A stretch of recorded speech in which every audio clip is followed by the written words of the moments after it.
Bueno, vamos a hablar un poquitito de todo esto que se está discutiendo, rediscutiendo, ¿no? Parecía en diciembre del año pasado que con la firma del pacto fiscal estaba como todo acordado. Argentina crecía, la cosa venía más o menos bien, o por lo menos anunciaban que venían bien.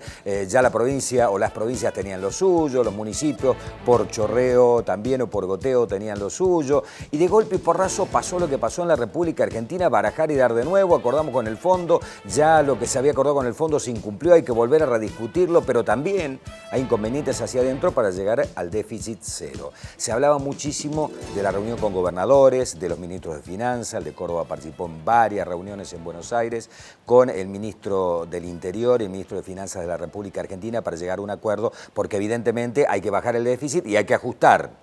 Esto decía Duhovne cuando salía de la reunión. Yo creo que la reunión de hoy es el broche de un trabajo que venimos haciendo hace ya 2 o 3 meses, de qué manera encarar el presupuesto de la Argentina para 2019 en la búsqueda de consensos, sabiendo que era un año en el cual la Argentina tenía que reducir drásticamente su déficit y sabiendo que la nación necesitaba la colaboración de las provincias en esta tarea.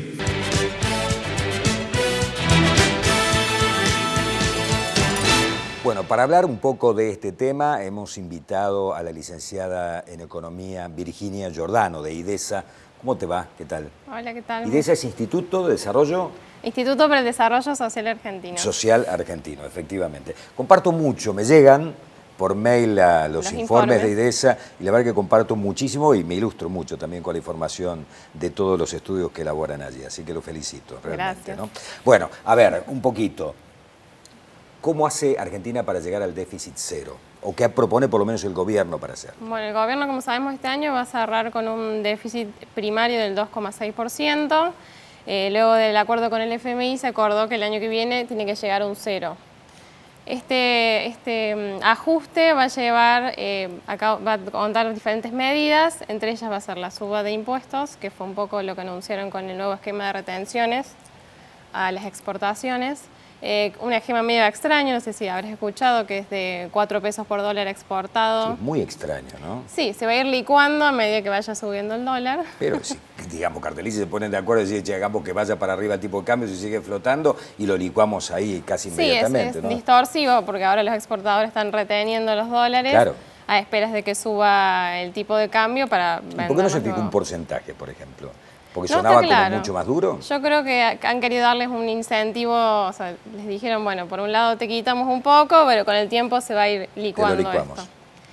Y bueno, este pacto también tenía en cuenta disminuciones de las inversiones y disminuciones en las transferencias a las provincias, con lo cual las provincias y los municipios van a recibir menos fondos.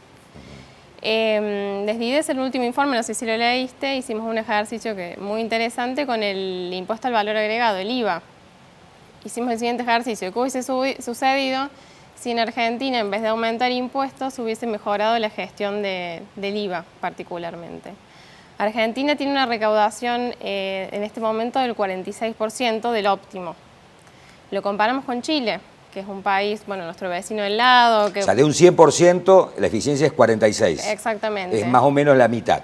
Más o menos la mitad, está muy por debajo del promedio de la OECD, que es un 58%, por encima de algunos otros países, por ejemplo Grecia y México, pero muy por debajo de Chile, que nosotros siempre tomamos a Chile como nuestro ejemplo a seguir en algunas materias, no en otras. Nuestro modelo a seguir, lo admiramos, etc.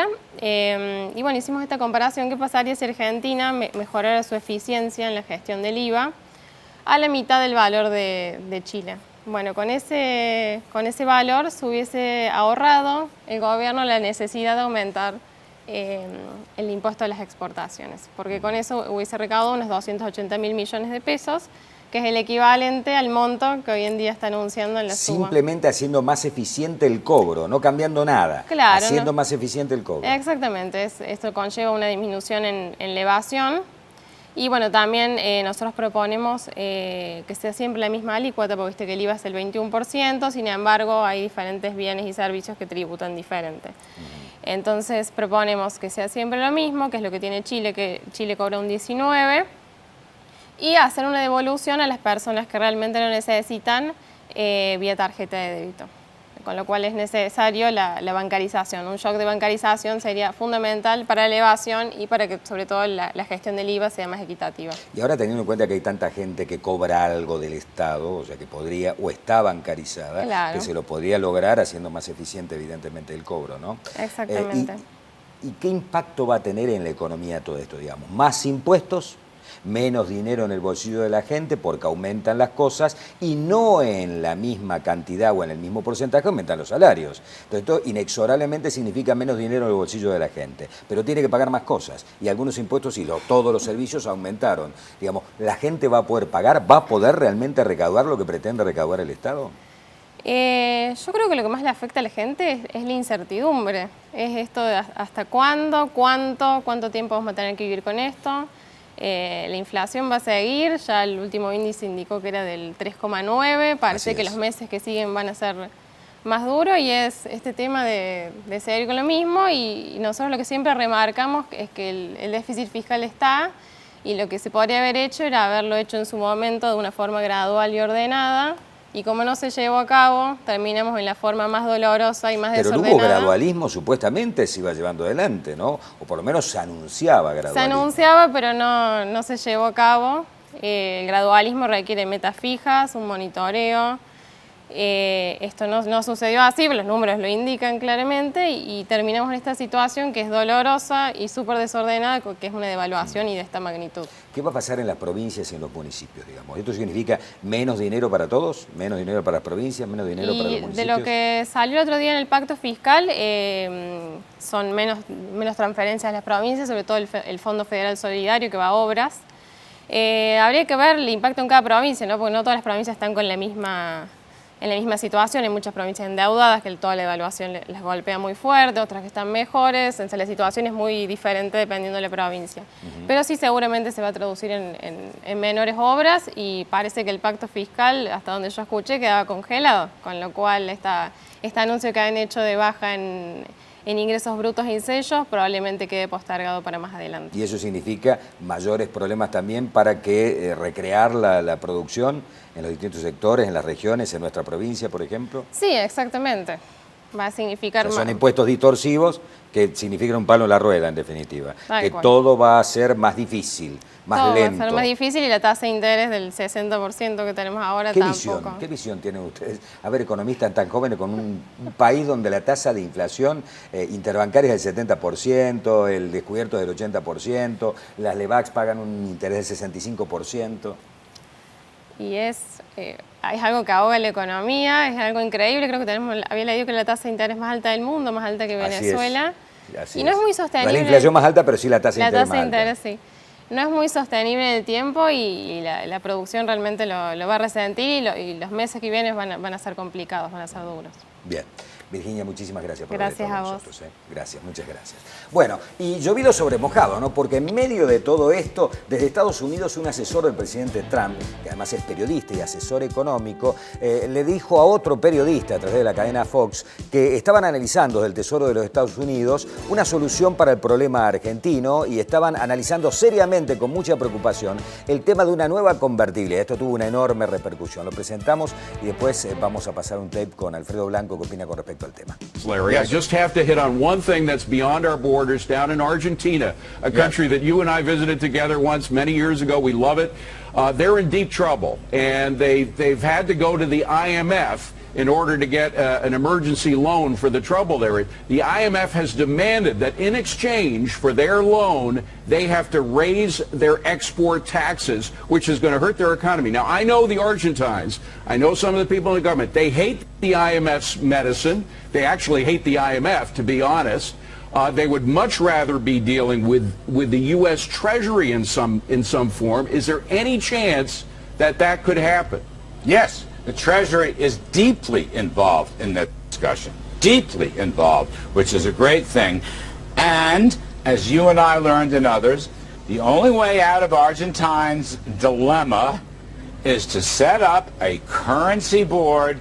The peso links to the dollar, but you can't create a single new peso. No money creation unless you have a dollar reserve behind it. Right. That worked in the 90s, brought down inflation and kept prosperity. That's what they need to do it again. And you know what? Treasury Department people are on it. They're on it, David. So, you know, keep hope alive on that point. There's hope for Argentina. Bueno, y evidentemente esto se empezó a reproducir, viralizó y todos salieron a opinar. Algunos intentaban minimizar lo que ocurrió. Bueno, es un economista nada más. Bueno, pero un asesor de Trump. Y el presidente de Argentina había hablado durante 15 minutos con Donald Trump, el presidente de los Estados Unidos, por teléfono la semana anterior y nadie sabía en realidad de qué habían hablado. A lo mejor había algún tipo de pedido en este sentido. Entonces todos los especialistas empezaron a hablar si era posible o no había posible. A ver, dolarizar la economía. Y vamos a terminar como los países africanos, evidentemente, con serios inconvenientes, ¿no? Teniendo en cuenta la devaluación que ya había sufrido el tipo de cambio o el peso argentino, en definitiva. Pero por otro lado se habló de una convertibilidad que ya le vimos en los 90. Bueno, la opinión de Alfredo Blanco con respecto al tema. Bueno, en realidad en cualquier economía se puede analizar esa opción. ¿Qué es lo que es dolarizar? Es decir, bueno, no vamos a emitir más moneda doméstica, pesos. Vamos a canjear todos los pesos por dólares y de allí en adelante el país no tiene más soberanía monetaria, digamos. Si uno mira en el mundo, hay muy pocos países que han dolarizado su economía y en general son países pequeños. Si un país decide dolarizarse, además de los problemas técnicos, digamos, del momento del canje, de qué supone, cuál va a ser la relación a la cual se va a cambiar la moneda, etcétera, es una decisión que supone que el país ha renunciado a tener política monetaria, a tener política cambiaria y por lo tanto no va a haber posibilidades de tener, por ejemplo, en un momento en que haya una depresión, una intervención que tienda a aumentar el nivel de actividad, ¿no? Argentina ha tenido una experiencia de lo que podríamos llamar una dolarización indirecta en los 90, que fue decir, bueno, por cada dólar que entre yo emito un peso, pero cada peso va a tener un dólar. Eso es una especie de dolarización indirecta, es decir, se siguen haciendo transacciones donde la unidad de medida es el peso, pero la idea es similar. No es exactamente lo mismo y las consecuencias no son las mismas, pero allí también se enfrentó el riesgo de que terminó como terminó la convertibilidad, ¿no? El peso se va a fortalecer en la medida en que la política económica logre estabilizar la economía, que no haya inflación, o que haya una inflación moderada, lo cual supone haber resuelto algunos problemas severos que tiene la economía argentina. La cuestión fiscal es una, la situación del sector externo es otra, lograr que los argentinos piensen en pesos en vez de pensar en dólares, que seamos capaces de ese cambio, bueno, eso exige un periodo de estabilidad económica prolongado y supone un éxito de la política antiinflacionaria, si no es imposible. Esto de los estresores, ¿no? De lo que se refería o a lo que se refería el doctor Santiago Vela hablando con nosotros. Escuchamos con tantos problemas que tenemos, tantas cosas por allí, que me parece que esto termina perjudicando, ¿no? Embarrando un poco más la cancha. Seguimos resumiendo noticias. Estos son los principales hechos informativos de los días miércoles, jueves y viernes.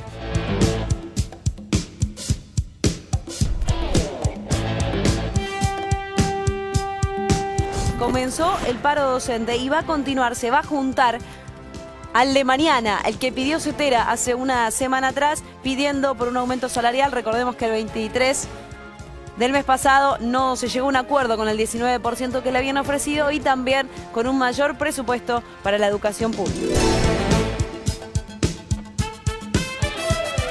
Aquí injusto, 200 kilómetros, una niña que sufrió vulneración de derechos, una familia también muy vulnerable, tuvo que hacer ese recorrido, llegar a la ciudad de Córdoba, siendo que podía muy bien hacerse esa práctica en el hospital regional. Los efectores de salud de allá estaban dispuestos a hacer esa práctica, no había ningún obstáculo, salvo digamos, el comunicado del Ministerio de Salud, el memo, que dijo que bueno, no se podía hacer porque hay un amparo del portal de Belén.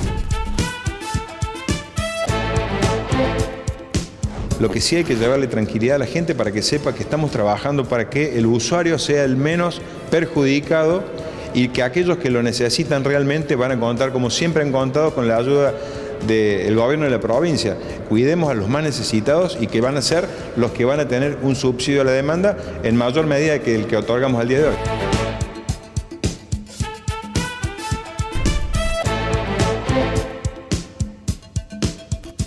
Es un paro para decirle al gobierno de Macri que queremos presupuesto para la educación.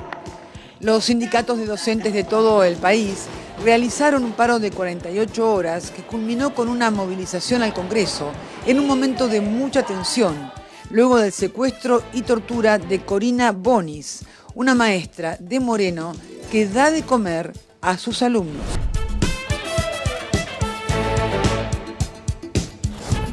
Absolvieron al carnicero que atropelló y mató a un ladrón en Zárate. Un jurado popular lo declaró no culpable y entendió que actuó en legítima defensa. Estaba el auto del Fiesta estacionado en la banquina y vino la EcoSport blanca esa que estaba ahí.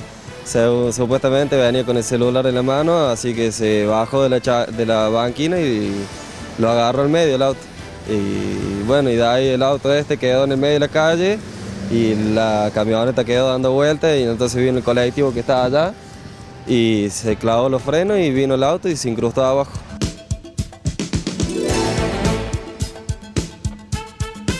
Nosotros lo que buscamos es una aplicación que le llamamos TUAP, que es una aplicación para que el transporte urbano sepa exactamente el vecino cuál es la frecuencia que tiene un vehículo, dónde están las paradas y fundamentalmente lo que buscamos es dónde se recargan las tarjetas de colectivo, ¿no?